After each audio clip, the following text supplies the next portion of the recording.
The rain had started 3 days ago and hadn't stopped since. It drummed against the small cabin's roof with a persistence that matched my growing unease, each drop a reminder that winter was coming early this year. I stood by the window, watching the forest beyond blur into shades of gray and green, my reflection a pale ghost in the glass. My blonde hair hung limp around my shoulders, and the dark circles under my eyes told the story of too many sleepless nights. 23 years old, and I was still here, still alone, still invisible. The village below was preparing for the harvest moon gathering, the one night a year when everyone came together to celebrate the bounty and pray for protection through the cold months ahead. I could hear the distant sounds of preparation even from up here on the hill. Laughter, music, the clatter of tables being set up in the town square. Once I had been part of that. Once I had belonged. That was before. I turned away from the window, my fingers unconsciously moving to the scar on my left forearm. It had faded over the past 2 years, but I could still feel the raised tissue beneath my sleeve. Still remember the night everything changed. The night I chose compassion over common sense, and lost everything because of it. The cabin felt smaller every day. My father had built it as a hunting lodge, back when he was still alive. Back when my mother's smile was something other than a distant memory. Now it was just me and the silence, broken only by the rain and the occasional creak of settling wood. The villagers avoided this place. They avoided me. Witch touched, they called me. Wolf lover. Cursed. All because I had saved a life. I moved to the small kitchen, my bare feet cold against the wooden floor. The fire in the hearth had burned down to embers, and I knelt to add more wood, watching the flames catch and grow. The warmth felt good against my skin, but it couldn't touch the coldness that had settled inside me over the past 2 years. 2 years since that night, 2 years since I had found him. I closed my eyes, and the memory came flooding back as vivid as if it were yesterday. The snow had been falling thick and fast, unusual for early autumn, but not unheard of in these mountains. I had been gathering late-season herbs in the deep woods, the places where no one else dared to go, when I heard it. A sound so full of pain and desperation that it stopped me in my tracks. A wolf. Dying. Common sense said to run. The wolves in these mountains were dangerous, territorial, and they had no love for humans. But something in that sound called to me, pulled at something deep in my chest that I didn't understand.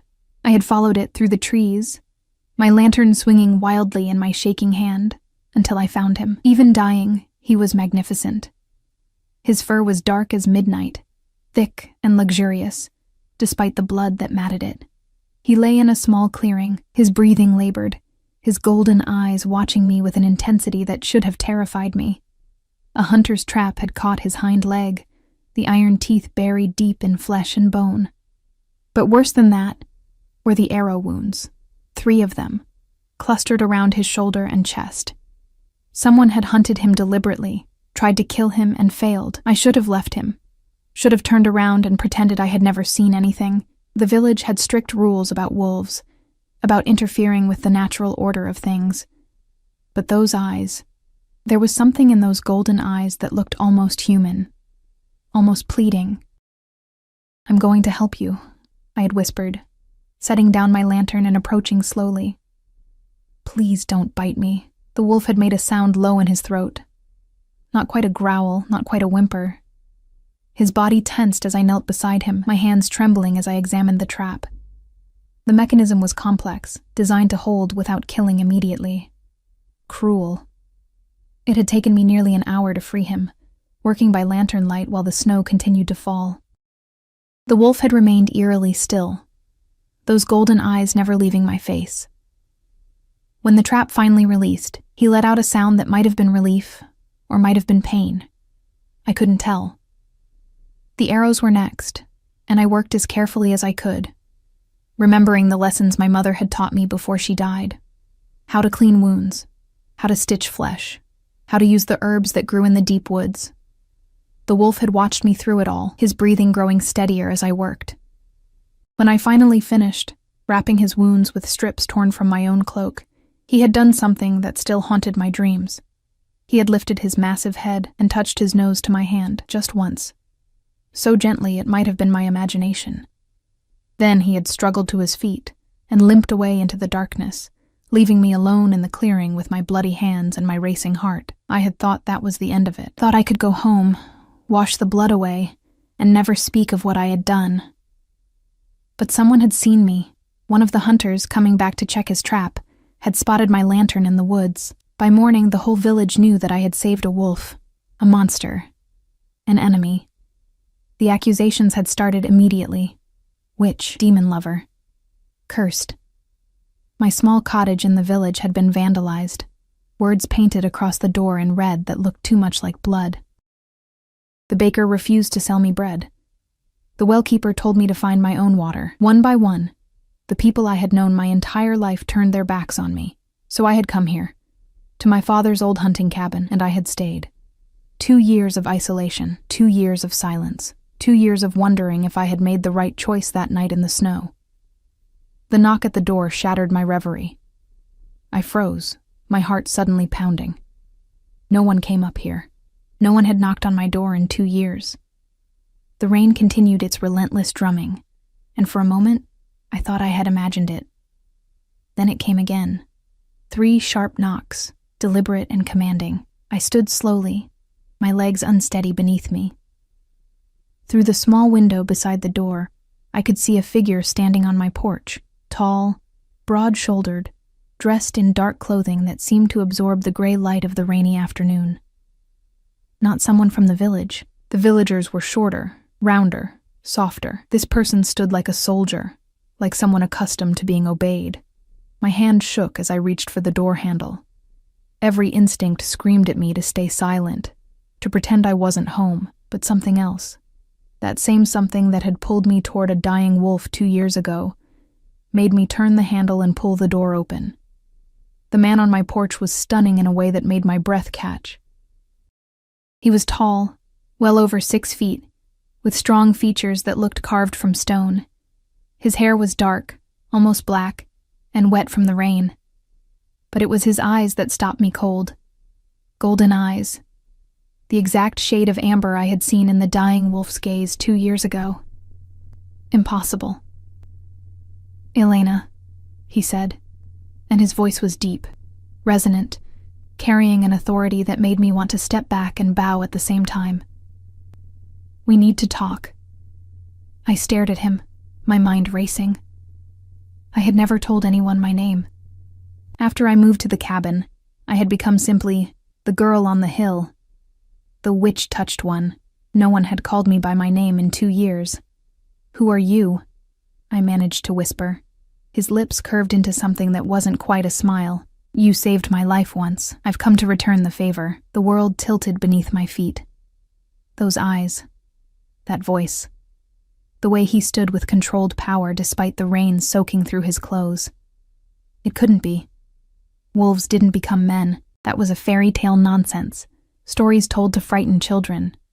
But those eyes, "I don't understand," I said, and my voice sounded small and frightened even to my own ears. He took a step closer, and I could smell him now, pine and rain and something wild that made my pulse quicken.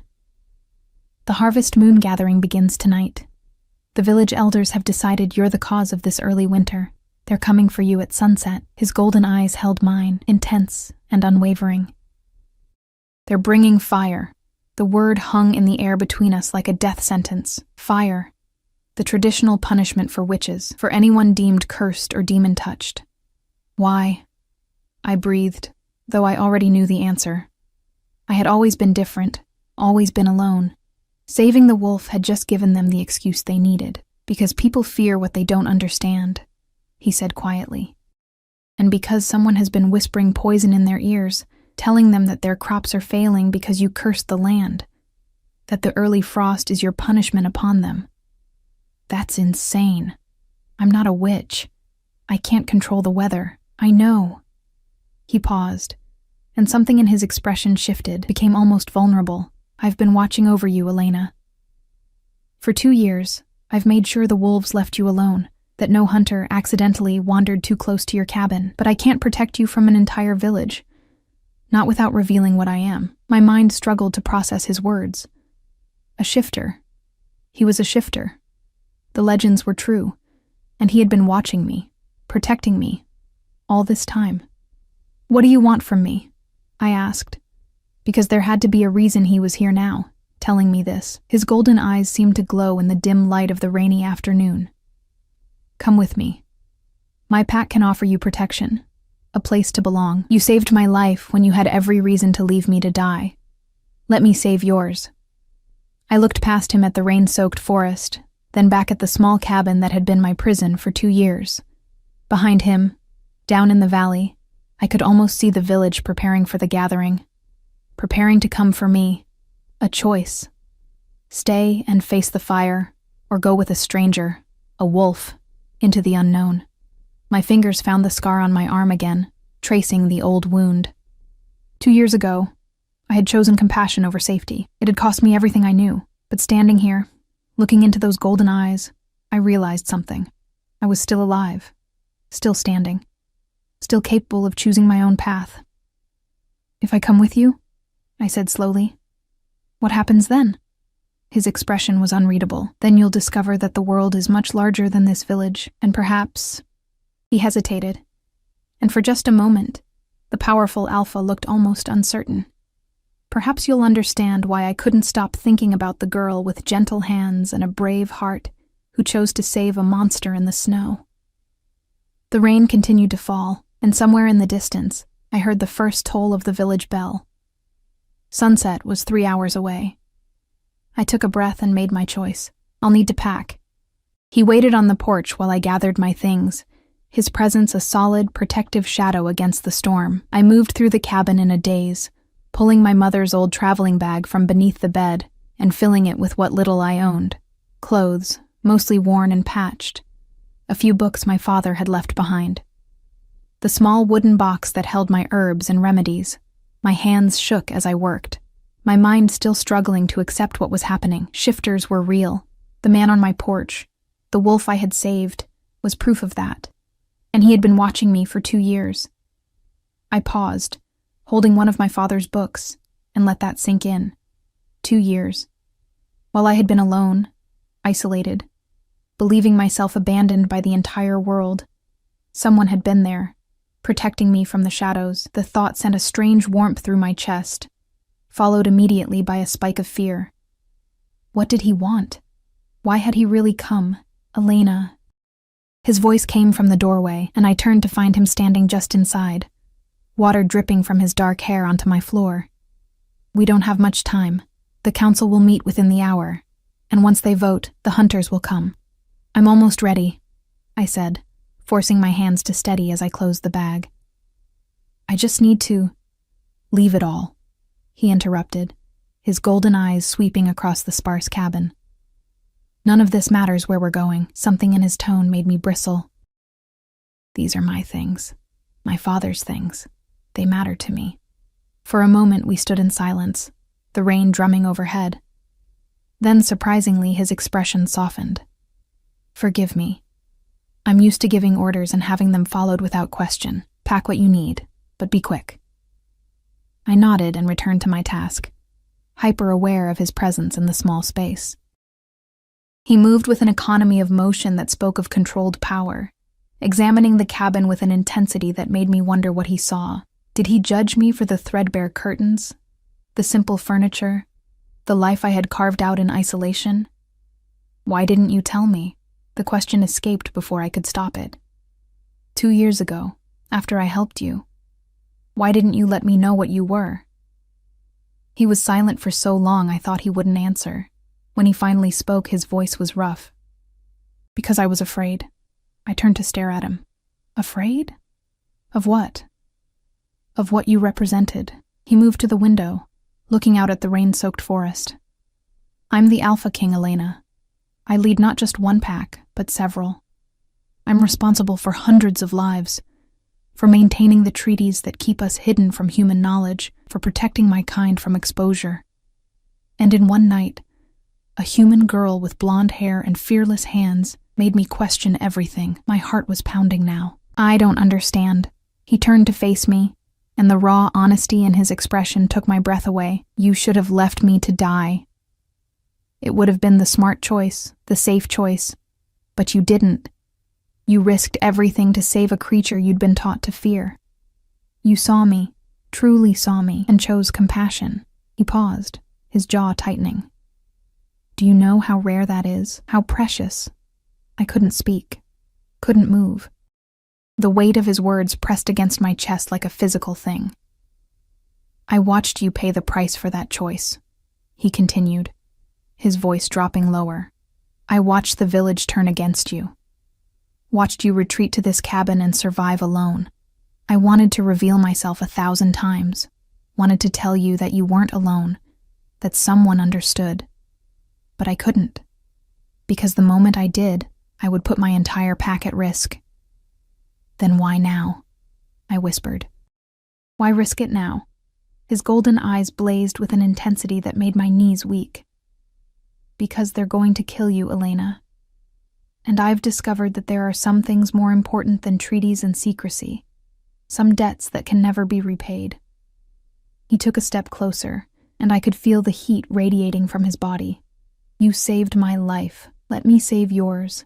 Let me show you a world where compassion isn't punished, where your gentle heart is valued instead of feared.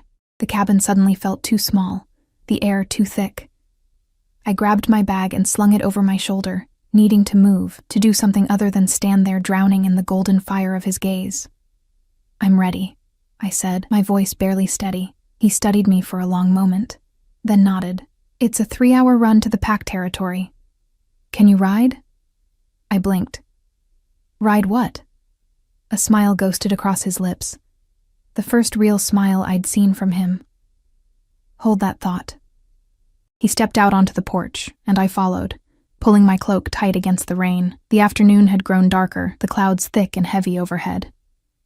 In the distance, I could see the first lights beginning to glow in the village below. They would be gathering soon, working themselves into righteous fury. Close your eyes, he said. What? Why? Because the first time is always shocking, and I'd rather you didn't faint. There was amusement in his voice now, warm and unexpected. I closed my eyes, my heart racing. I heard the rustle of fabric, felt the air shift around me, then came a sound unlike anything I'd ever heard. Not quite a crack, not quite a rush of wind, but something in between. The temperature around me spiked, and the scent of pine and wild things grew stronger. You can look now. I opened my eyes and my breath caught. Where the man had stood, there was now a wolf, but not just any wolf, the wolf. The same massive creature I had found dying in the snow, but healed now, whole, magnificent in his prime. His midnight fur gleamed even in the rain, and those golden eyes watched me with an intelligence that was unmistakably human. You're beautiful, I breathed, and then immediately felt foolish for saying it. The wolf made a sound that might have been a laugh. He lowered himself to the ground, his body language clearly indicating I should climb on. I stared. You want me to ride you? He huffed impatiently, and I couldn't help the nervous laugh that escaped. 2 hours ago, I had been alone in my cabin, resigned to my isolation. Now I was about to ride a shifter wolf through a thunderstorm to escape being burned alive. My life had taken a decidedly strange turn. I approached slowly, running my hand along his side. His fur was thick and soft, warmer than I expected. I could feel the powerful muscles beneath, the controlled strength. Carefully, I climbed onto his back, gripping his fur and pressing my bag against my chest. The moment I was settled, he rose in one fluid motion and launched into a run. The world became a blur of rain and trees and speed. I pressed myself flat against his back, my face buried in his fur, my heart in my throat. He moved with impossible grace, his paws barely seeming to touch the ground as he wove through the forest. The rain pelted us, but his body heat kept me warm, and gradually my terror transformed into something else: exhilaration, freedom. I had spent 2 years confined to that small cabin, barely venturing beyond its walls. Now I was flying through the forest on the back of a creature from legend, leaving my prison behind. A laugh bubbled up in my chest, wild and unexpected. The wolf's pace didn't slow, but I felt something shift in the way he moved, as if he could sense my change in mood. We ran for what felt like hours, climbing higher into the mountains where the trees grew thick and ancient. The rain began to ease, and through the canopy, I caught glimpses of the sky turning from gray to deep purple. Sunset was coming. Finally, the wolf began to slow. We emerged into a clearing, and I lifted my head to look around. We stood at the edge of a valley, and below us, hidden among the trees and rocks, I could see structures. Not crude dens or caves, but actual buildings. Cabins and lodges built with care and skill, smoke rising from chimneys. Warm light glowed from windows, and I could hear voices, laughter, the sounds of life. The wolf lowered himself, allowing me to slide off. My legs trembled, weak from the long ride and the adrenaline still coursing through my system. I took a few unsteady steps, staring down at the hidden village below. "A pack," I whispered, "a whole pack." The air shimmered beside me, and then he was there again, the man, dressed once more, despite having left his clothes on my porch. I didn't question it. My capacity for shock had been thoroughly exhausted. "Welcome to Thornridge," he said, his voice rough from the shift. "My home. And yours, if you choose to accept it." I turned to look at him, really look at him.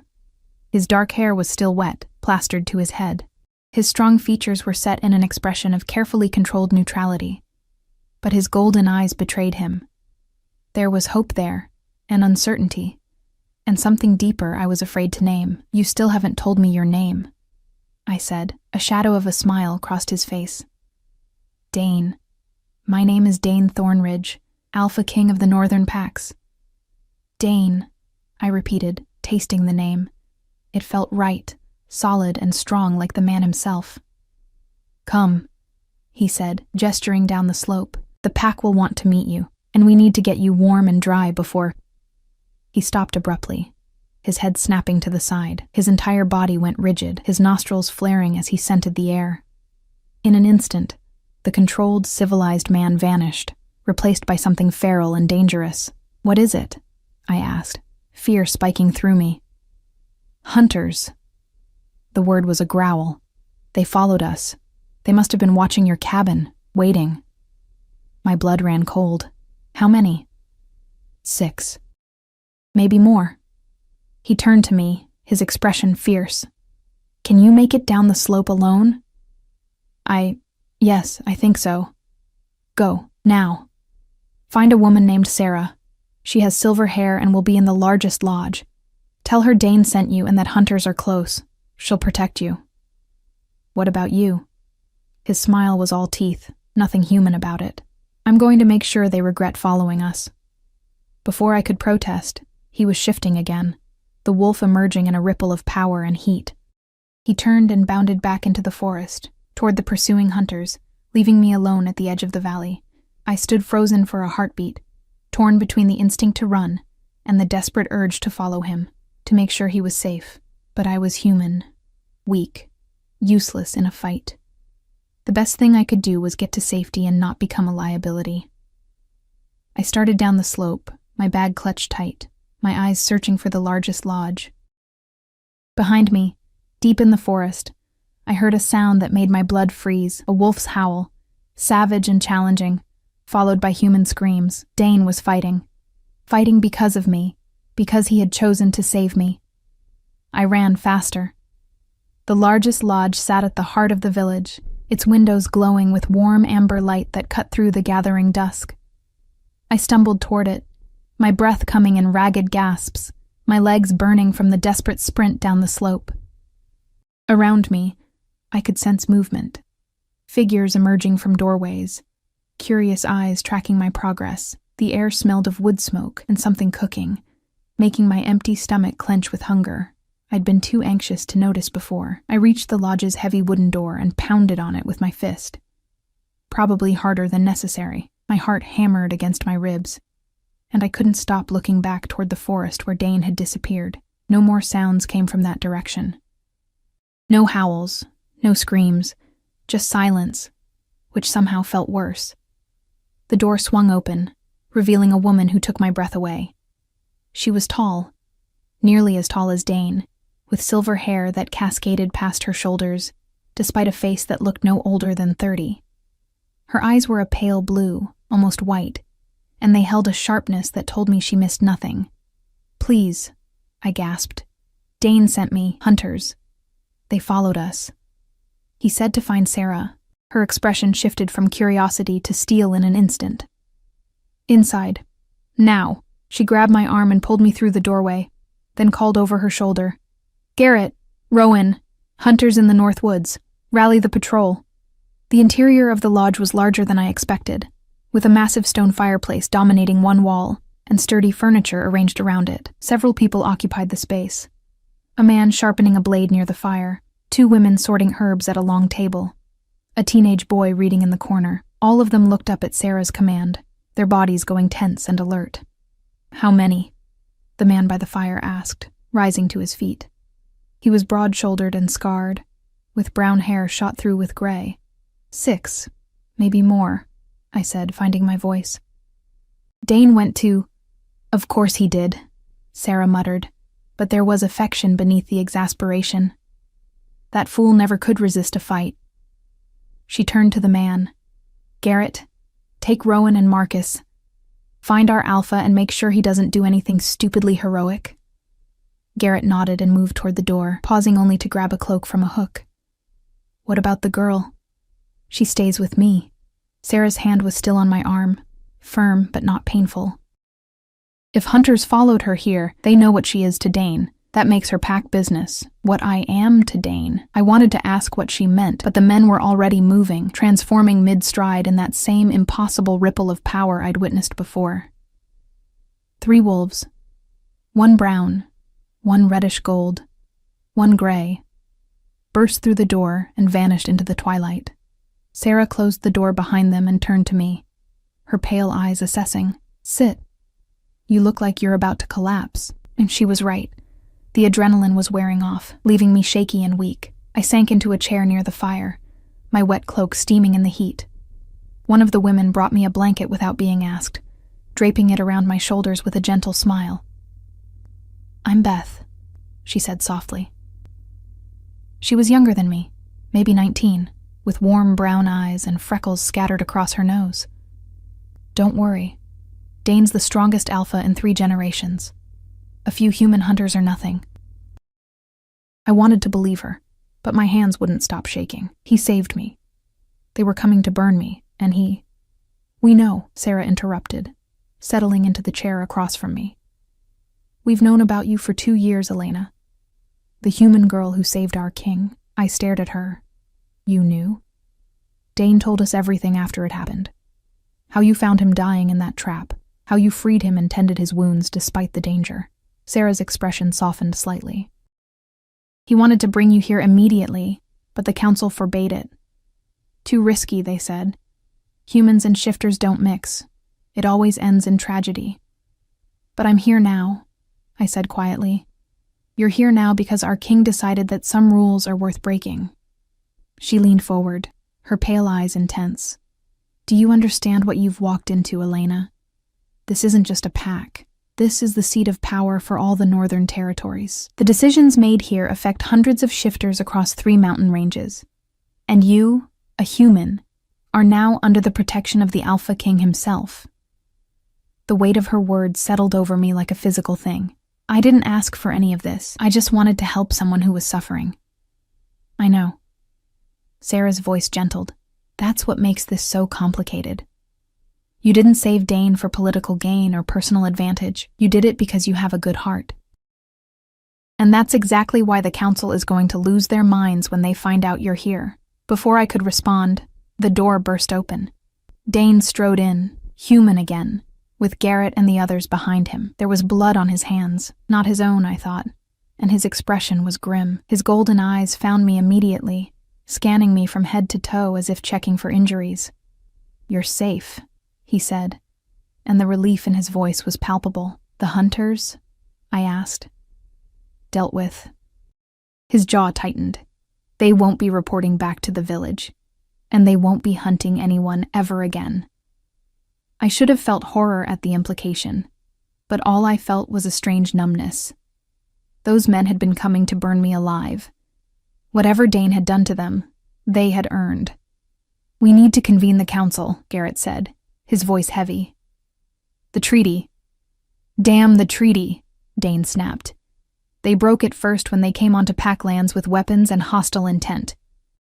"They were chasing a human, not hunting shifters," Sarah pointed out. Technically, she's under my protection now, which makes her an attack on this pack." Dane's voice held an edge of command that made everyone in the room straighten unconsciously. "Anyone who wants to argue that point can take it up with me directly." Silence fell. I watched the others exchange glances, saw the mixture of concern and resignation on their faces. This was costing him something, I realized. Protecting me was putting him at odds with his own people. "Dane," I said quietly, and his attention snapped to me. "Maybe this was a mistake. I don't want to cause problems for your pack. I can leave, find somewhere else." "No." The word was absolute. He crossed the room and knelt in front of my chair, bringing his eyes level with mine. Up close, I could see the gold flecks in his irises, the way they seemed to catch and hold the firelight. "You're not going anywhere, not unless you choose to leave freely. And even then, I'll make sure you have somewhere safe to go." His hand reached out, hesitating just before touching my face. "I failed to protect you once. I won't make that mistake again." My breath caught. "You didn't fail. You couldn't have. I watched you suffer alone for 2 years because I was too afraid to break the rules." His voice was raw with an emotion I couldn't name. I told myself I was being responsible, protecting my pack. But the truth is, I was a coward. I was afraid of what it meant that I couldn't stop thinking about you. Couldn't let you go. The room was completely silent now. I was aware of the others watching us, but I couldn't tear my gaze away from Dane's face. This powerful Alpha King, this man who commanded hundreds, was kneeling before me with his heart laid bare. "Why?" I whispered. "Why can't you let me go?" His hand finally made contact, his fingers gentle against my cheek. "Because you saw me at my weakest, when I was nothing but a dying animal in the snow, and you chose kindness. Because every day for 2 years, I watched you survive alone and never lose that gentle heart. Even when the world gave you every reason to become hard and bitter." He paused, his thumb tracing my cheekbone with infinite care. "Because you're mine, Elena, my conscience, my redemption. And whether you accept that or not, I will protect you until my last breath." A sound from across the room broke the spell. Sarah clearing her throat meaningfully. "As touching as this is, we still have practical matters to address. The council will demand an explanation, and we need to prepare for the political fallout." Dane rose to his feet, though his eyes remained on me for a long moment before he turned to face Sarah. "Call the council for tomorrow night. That gives us time to settle Elena in and prepare our arguments." "And what exactly are you going to tell them?" Garrett asked. "That you've claimed a human under pack protection?" "If necessary." Dane's tone brooked no argument. Beth, who had remained quiet throughout the exchange, stepped forward. "She'll need proper quarters and clothes. Something warm. Winter's coming early this year. Put her in the guest wing of my lodge," Dane said. "I want her close." Sarah raised an eyebrow. "That's going to fuel speculation." "Let it." Dane's golden eyes were hard now. "All alpha. Make it clear that anyone who threatens or harms her answers to me personally." I watched this exchange feeling increasingly like a piece on a game board being moved without consultation. "Don't I get a say in this?" I asked, my voice sharper than intended. Everyone turned to look at me. Dane's expression softened. "Of course. What would you like?" "I'd like to understand what's happening. What it means that I'm here. What the council is. What—" I gestured helplessly. "All of this. I went from living alone in a cabin to being under the protection of an Alpha King in the span of a few hours. And I feel like I'm drowning." Dane exchanged a look with Sarah, then nodded. "You're right. I'm sorry. I'm used to making decisions quickly, without explanation. Let me start over." He pulled another chair close to mine and sat, his body angled toward me. "The council is made up of representatives from each of the packs under my authority. They advise me on major decisions and help maintain order across the territories. Bringing a human into our midst violates several long-standing traditions and raises questions about secrecy, safety, and integration. They're going to hate me, I said flatly. Some will, he admitted. Others will be curious. A few might even support you, especially once they hear the full story. But regardless of their opinions, you're here under my direct protection, which means you're untouchable. No one can harm you without facing me. And if they decide I'm not worth the trouble, if they demand you send me away, his jaw clenched, then they can demand all they want. I'm the Alpha King, Elena. My word is law. But at what cost? I pressed. If protecting me undermines your authority or causes division in your pack, then that's my choice to make. He leaned forward, his intensity almost overwhelming. You saved my life when you had nothing to gain and everything to lose. I'm offering you the same choice now. Protection, belonging, a place where your compassion is valued instead of punished. Whether you accept it or not is up to you. But don't reject it out of some misguided attempt to protect me from the consequences. I'm a king, Elena. I can handle my counsel. I looked into his golden eyes and saw the truth there. He meant every word. And more than that, I saw the same loneliness I'd carried for 2 years, reflected back at me. He understood what it was like to be set apart, to carry burdens alone. Okay, I said softly. I'll stay, at least until we figure this out. The smile that broke across his face was like sunrise after a storm. Good. That's good. Beth approached with a fresh cup of something warm and fragrant. Here, drink this. It'll help with the shock and the cold. I accepted it gratefully, wrapping my hands around the warm ceramic. The liquid tasted of honey and herbs, soothing as it went down.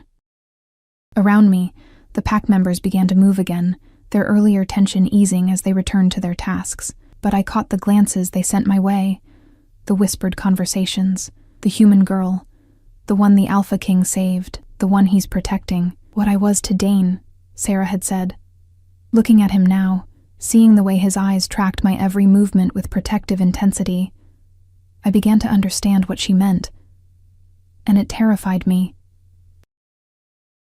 The guest wing of Dane's lodge was far more luxurious than anything I'd ever experienced.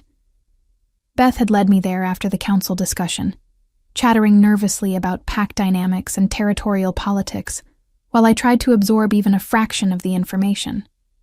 The room she showed me to had a massive bed piled with furs, a stone fireplace already crackling with warmth, and windows that overlooked the valley below. There's a bathing room through that door, Beth said, pointing to a carved wooden door on the far wall. Hot water comes from the springs beneath the mountain, one of the perks of living in shifter territory. And I'll bring you some clothes in the morning. You're taller than me, but Sarah probably has things that will fit. Thank you, I said, setting my sodden bag on a chair. You've been very kind.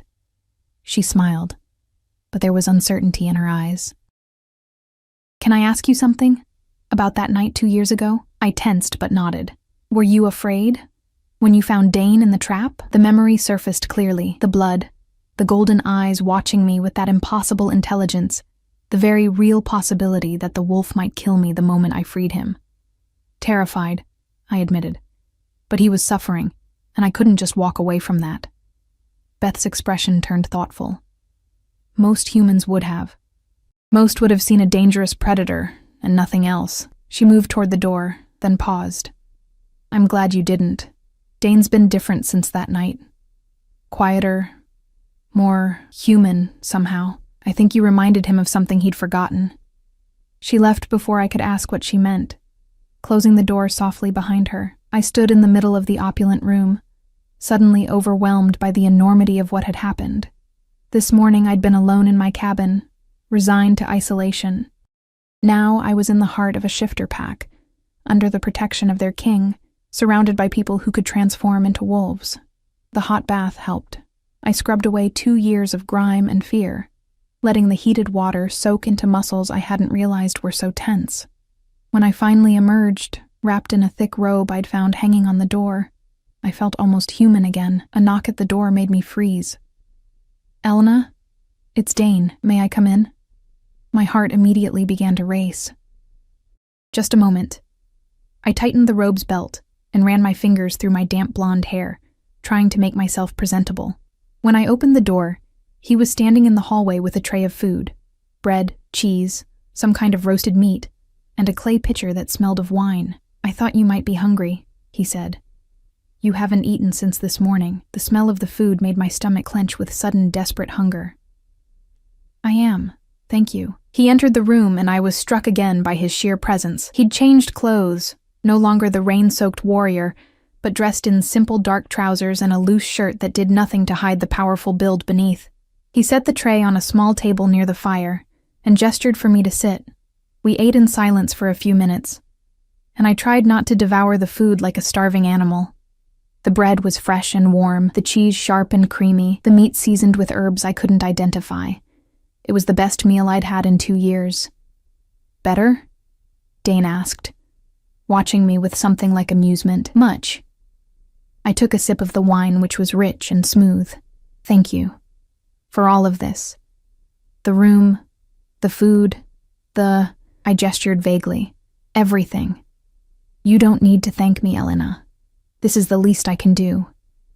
He leaned back in his chair, his golden eyes reflecting the firelight. "I want to explain something to you about what happens tomorrow with the council." I set down my wine cup, suddenly anxious again. "All right. There are 7 council members, each representing a different pack in the Northern Territories. Some are old allies, people I've known for decades. Others are newer, more conservative in their thinking. They're going to have questions about how you discovered our existence, about your intentions here, about the threat you might pose to our secrecy." "I would never tell anyone," I said immediately. "Who would I even tell? The village that wanted to burn me?" A ghost of a smile crossed his face. "I know that, but they don't. Not yet. They'll need to be convinced that you can be trusted, that you understand the gravity of what you know." He paused, his expression growing more serious. "They may also question my judgment in bringing you here. Some will see it as a weakness, an alpha allowing emotion to override logic. Is that what they think? That you're being emotional?" His eyes met mine, intense and unwavering. "I am being emotional, Elena. I haven't been able to think clearly about you since the night you saved me. Every logical argument for keeping my distance, for maintaining the boundaries between our kinds. None of it matters when I think about you facing that mob alone." My breath caught. "Dane." "I'm not asking for anything," he said quickly. "I just need you to understand that tomorrow might be difficult. Some council members may be harsh in their questioning. They may say things about you, about us, that are meant to provoke or intimidate. I need you to stay calm, to answer honestly, and to trust that I won't let them hurt you. You keep saying that you'll protect me. But what if protecting me costs you everything? What if the council refuses to accept me, and you have to choose between your pack and whatever this is?" He was quiet for a long moment, his gaze distant. When he finally spoke, his voice was soft. "Do you know what it's like to carry the weight of hundreds of lives? To make every decision with the knowledge that people depend on you for their safety, their prosperity, their very survival?" "No," I admitted. "It's suffocating. Every day is a balance between what's best for the pack and what's politically expedient. Every choice has consequences that ripple outward in ways I can't always predict." He looked at me then, and the vulnerability in his expression made my chest ache. "And then you appeared in that clearing. This slight human girl with gentle hands and a brave heart. And for the first time in my life, someone saw past the alpha, past the king, past all the responsibilities and expectations. You saw a creature in pain and chose kindness. I just did what anyone should do," I whispered. "But they don't." He leaned forward, his elbows on his knees. "That's the point, Elena. Most people don't choose compassion when it costs them something. They choose self-preservation, safety. But you," he shook his head, almost in wonder. "You chose to help, knowing it might destroy you. And it did destroy your old life, didn't it? The village, your home, everything you knew." I couldn't deny it. "Yes." "Then let me give you something better, a new life, a new home. People who will value what you are instead of fearing it." His hand reached out, hovering near mine but not quite touching. "Stay, Elena. Not just until we figure this out, but truly stay. Let me show you what it means to belong." The words hung in the air between us, heavy with promise and possibility. I looked at his hand, so close to mine, and remembered the wolf in the snow, the way he'd touched his nose to my palm in gratitude before limping away. That same gentleness was in him now. This powerful king making himself vulnerable before me. "What if I don't fit in?" I asked, voicing my deepest fear. "What if the pack never accepts me? What if I'm always just the human girl, the outsider? Then we'll deal with it together." His fingers finally made contact, lacing through mine with careful deliberation. "You won't be alone anymore, Elena. I promise you that." The warmth of his touch spread through me, chasing away the chill that had lived in my bones for 2 years. I wanted to believe him, wanted to trust that this place, these people, could become home. But trust was a muscle I'd forgotten how to use. "I'm scared," I admitted in a whisper. "So am I." His thumb traced circles on the back of my hand. "Terrified, actually, of what it means that I can't let you go. Of what the council might demand tomorrow. Of all the ways this could go wrong." He paused, his golden eyes searching mine. "But I'm more afraid of going back to the way things were. Watching you from the shadows, keeping my distance, pretending you don't matter. I can't do that anymore." A log shifted in the fireplace, sending up a shower of sparks. Outside, I could hear the sounds of the pack settling in for the night. Voices calling goodnight, doors closing, the comfortable sounds of community. It was so different from the silence I'd grown accustomed to. "Tell me about them," I said, needing to redirect the intensity of the moment. "The council members." "Who should I be worried about?" Dane seemed to understand my need for distance and sat back, though he didn't release my hand. "Marcus is the oldest. He's been alive for nearly 2 centuries, and remembers when humans hunted us almost to extinction. He'll be the most suspicious of you. But he's also honorable. If you can prove yourself trustworthy, he'll defend you to his dying breath." 2 centuries? I couldn't hide my shock. Shifters live longer than humans. "It's one of many differences you'll discover," he continued before I could process that. "Then there's Olivia. She leads the Western Pack and is fiercely protective of our secrecy. She'll question your presence extensively, but she's also pragmatic. Show her that keeping you close is safer than letting you go, and she might become an ally." He went through the other council members. Thomas, who was young and idealistic. Vera, who prized tradition above all else. Jonathan, who cared only about pack strength. Samuel, who was Dane's oldest friend and would support him regardless. And finally Nadia, who was unpredictable but respected Dane's judgment.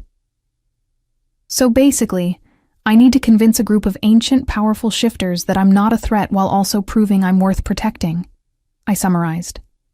Essentially, yes. He smiled, but it was strained. "No pressure," I laughed, the sound surprising both of us. "Well, I've survived this long on my own. How much harder can it be to survive a council meeting?" His expression grew somber. "Elena, I need you to understand something. If this goes badly tomorrow, if the council demands something I can't give, there may be consequences, political upheaval, challenges to my authority, even..." He hesitated. "Even violence. I need to know that you're prepared for that possibility. Are you saying I should leave? That I should run before it gets to that point?" "No." The word was fierce. "I'm saying that if it comes to it, I'll choose you, and I need you to be ready for what that choice might cost." The weight of his words settled over me like a heavy cloak. This man, this alpha king, was willing to risk everything for me. A human girl he barely knew. The realization was both humbling and terrifying. "I don't understand why," I said quietly. "Why I'm worth that much to you." He stood then, pulling me up with him, his hands framing my face with infinite gentleness. "Because you reminded me what it means to be more than just an alpha, more than just a king. You reminded me how to be human." His forehead touched mine, his breath warm against my lips. "And because when I look at you, I see the future I've been too afraid to hope for. One where strength and gentleness aren't opposites, where power and compassion can coexist." My hands came up to rest against his chest, feeling the steady beat of his heart beneath my palms. "Dane, I'm not asking for your answer now," he murmured. "I know it's too soon, too much. But I needed you to know. Whatever happens tomorrow, whatever the council decides, you matter to me. More than politics, more than tradition, more than any treaty or rule or law." He pulled back slightly, his golden eyes searching mine in the firelight. For a moment, I thought he might kiss me, and my heart stuttered in anticipation. But instead, he pressed his lips to my forehead, a gesture so tender it made my throat tight with emotion. "Sleep well, Elena," he said softly. "Tomorrow we face the council, and I promise you, you won't face them alone." He left then, closing the door quietly behind him. I stood in the middle of the room, my fingers touching the place where his lips had been, my mind spinning with everything that had happened. Outside, the moon was rising over the valley, painting everything in silver light. I moved to the window and looked out at the pack village below. Lights glowed in windows, smoke rose from chimneys, and somewhere in the distance, a wolf howled. A sound of belonging, of home. For the first time in 2 years, I felt something other than resignation or fear. I felt hope.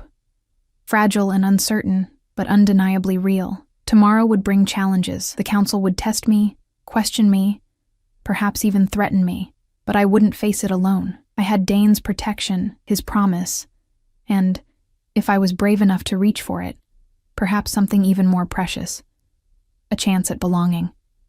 The council chamber was carved directly into the mountain, a vast circular room with a domed ceiling that seemed to absorb and amplify every sound. 7 chairs arranged in a semicircle faced a single seat where I sat, feeling like prey surrounded by predators. Torches lined the walls, their flickering light casting dancing shadows that made the stone seem alive. Dane stood behind me, his presence a solid anchor at my back. I could feel the controlled power radiating from him, the barely leashed dominance of an alpha who was allowing his counsel to question, but would tolerate no true threat. Sarah and Garrett flanked the entrance, their expressions carefully neutral. The council members were exactly as intimidating as I'd feared. Marcus, ancient and silver-haired, watched me with eyes that had seen centuries of human cruelty. Olivia's sharp features were set in an expression of cool assessment. The others ranged from openly hostile to cautiously curious, but all of them radiated power that made my skin prickle with awareness. "Let us begin," Marcus said, his voice carrying the weight of his years. "Elena of... Where exactly do you hail from, girl?" "Millbrook," I said, forcing my voice to remain steady. "The village in the valley below the southern ridge." "Millbrook." Olivia leaned forward, her dark eyes glinting.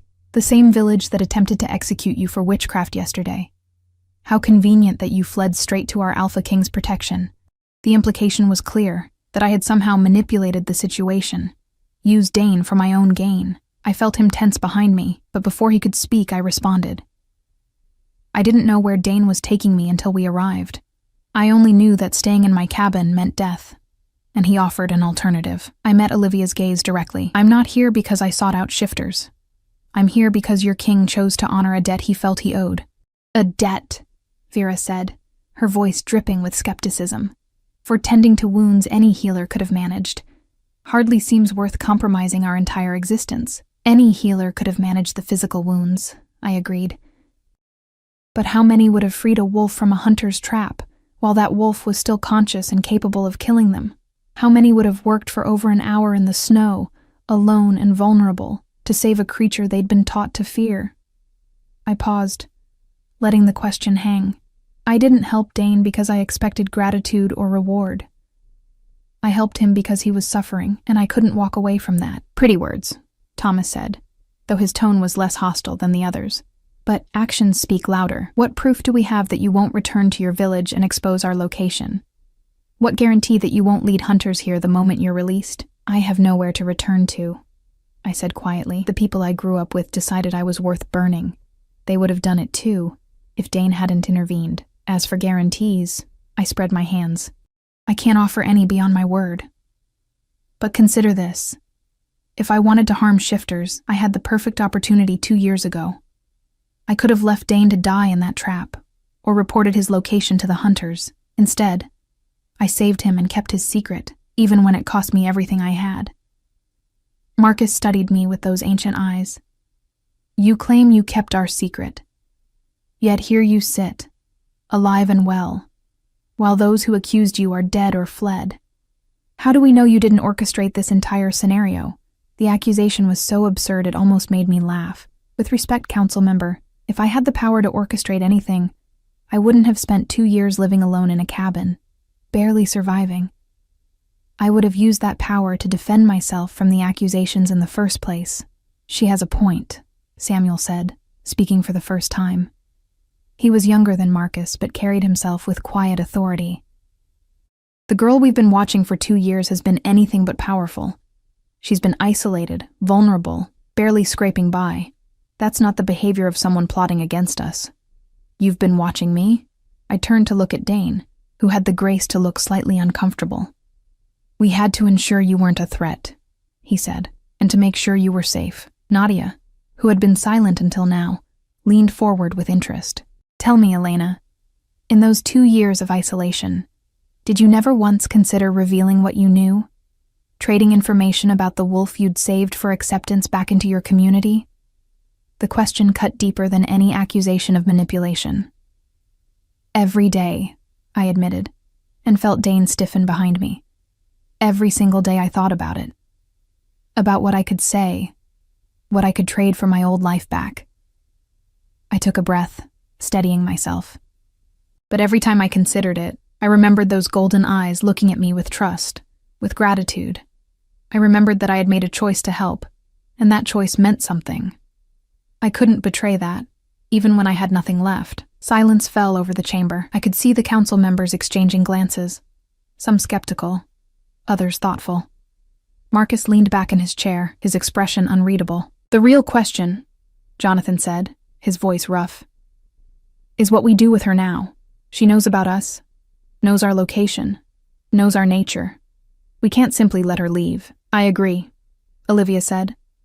But keeping her here indefinitely creates its own problems. She's human. She'll age and die while we remain. She'll become a liability, a weakness that our enemies could exploit. Unless we turn her, Vera suggested, and the temperature in the room seemed to drop.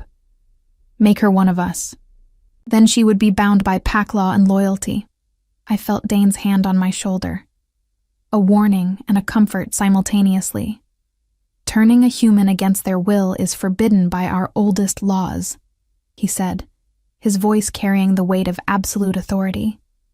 Elena will remain human unless she chooses otherwise, and that choice, if it ever comes, will be hers alone. So we're simply to accept a human living among us? Marcus asked, setting aside centuries of tradition and secrecy for one girl? Not just any girl. Dane moved to stand beside me, and I saw the shift in his posture, from protective guardian to commanding alpha. The girl who saved my life, the girl who kept our secret even when it cost her everything, the girl who has shown more honor and compassion than many shifters I've known. His golden eyes swept across the council. Yes, I'm asking you to accept her, not because she's human, but because she's earned a place here through her actions and her character. And if we refuse? Olivia asked, though her tone had lost some of its edge. Then you refuse me. Dane's voice was quiet, but carried an unmistakable threat. Elena is under my direct protection. Any vote to exile her is a vote of no confidence in my leadership. If you cannot trust my judgment in this, then perhaps you should choose a new Alpha King. The chamber erupted. Several council members spoke at once, their voices rising in protest or support. I sat frozen, stunned by what Dane had just done. He had essentially threatened to abdicate if they rejected me. The risk, the sheer magnitude of what he was willing to sacrifice. It was overwhelming. Marcus raised his hand, and the room fell silent. You would truly step down over this human girl? Risk everything we've built, all the alliances and treaties for someone you've known for less than a day? I've known her for 2 years, Dane corrected. I've watched her survive alone, watched her maintain her kindness, despite having every reason to become bitter. And yes, if protecting her means stepping down, then I'll do it, because a leadership that requires me to abandon honor and compassion is not a leadership worth having. The old shifter studied Dane for a long moment, then turned his gaze to me. Stand up, girl. I rose on shaking legs, feeling the weight of 7 pairs of eyes assessing me.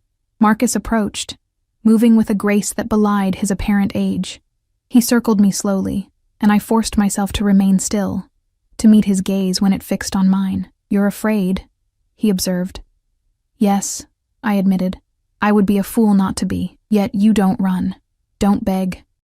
Don't try to make yourself smaller or more palatable." A hint of approval entered his expression. "You stand here and face us, knowing we could kill you with a thought. That takes courage."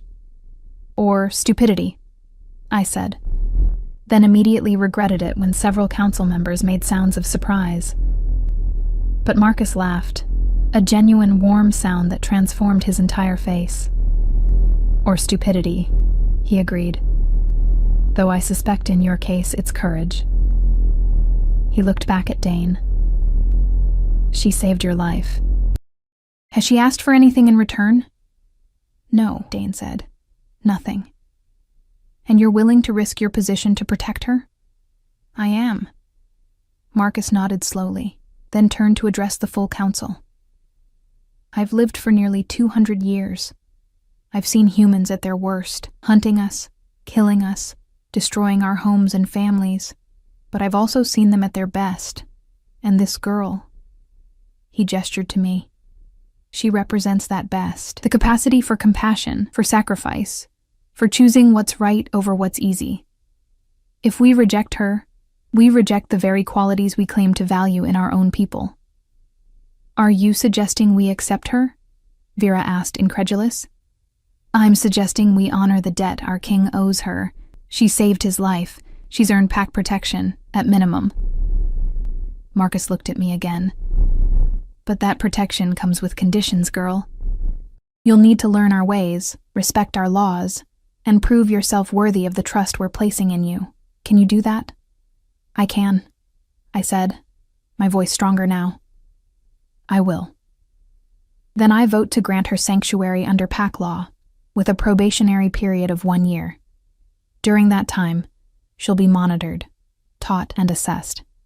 At the end of the year, we'll reconvene to determine her permanent status." One by one, the other council members cast their votes. Samuel voted in favor immediately. Thomas followed, then Nadia.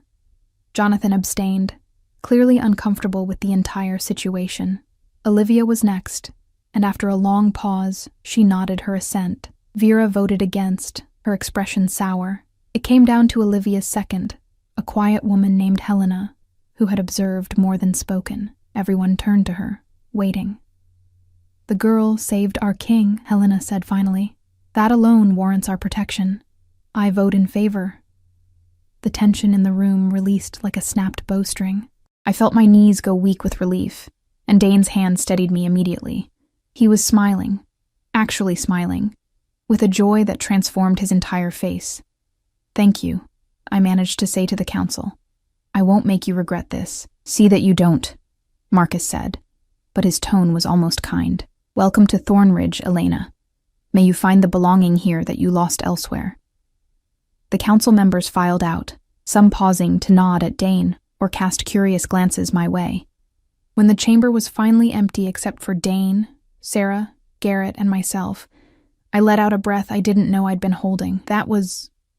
I couldn't find words. "Intense," Sarah supplied. "But you handled it well. Marcus doesn't give approval lightly." "I thought I was going to pass out," I admitted. Dane turned me to face him, his hands gentle on my shoulders. "You were magnificent. Strong and honest and brave. Everything I knew you were. You risked everything," I whispered. "Your position, your authority, and I'd do it again." His thumb traced my cheek. "Some things are worth the risk, Elena. You're worth the risk." The weeks that followed passed in a blur of discovery and adjustment.